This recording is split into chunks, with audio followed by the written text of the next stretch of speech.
கோட்டை கோவில் பெருமாள் சிலை வந்து இப்போ பண்ணியிருந்தோம். அது லாஸ்ட்டாக ஸ்டாச்சு வந்து இப்போ பண்ணியிருந்தது. லாஸ்ட்டாக இந்த ஸ்டாச்சு பண்ணியிருந்தது.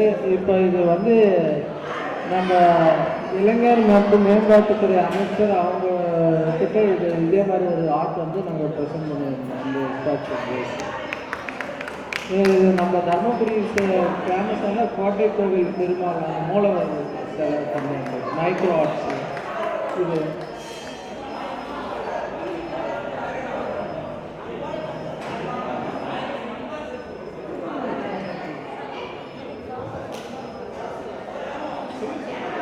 இது பார்த்தோன்னா நான் இப்போ ஒரு அம்மன் சிலை இது பண்ணியிருந்தோம். இதில் கொஞ்சம் ரிசர்ச் பண்ணி நான் பண்ணது.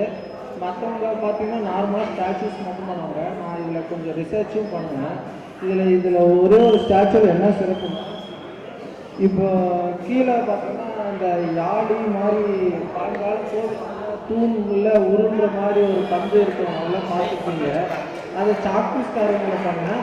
அட் டைமில் மேலே இருக்கிறது ஷேப்பும் ஆகும். அதாவது இப்படி நகர்த்தவும் முடியும், உள்ளே இருக்கிற உருளவும் செய்யும்.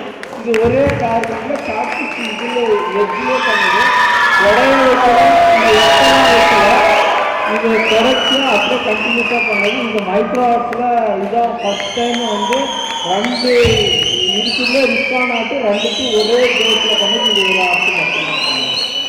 இது வந்து அவர் ஆஃப்னவரில் பண்ணது. இது இன்னும் இது வெளியில் நாங்கள் யாருக்கும் கொண்டு வரல. இதான் ஃபஸ்ட்டு டைம் இது கொண்டு வரோம். இது எப்படின்னு இது இப்போ பார்த்தீங்கன்னா இது ஷேக்காகவும் உருளும். அட் டைம் உள்ளே இருக்கிறது இப்போ பின்ன அந்த மாதிரி இருந்துச்சுன்னா ஷேக்காக ஆகும். இது நடுவில் உள்ளே இருக்கிறது ரெண்டுமே ஒரே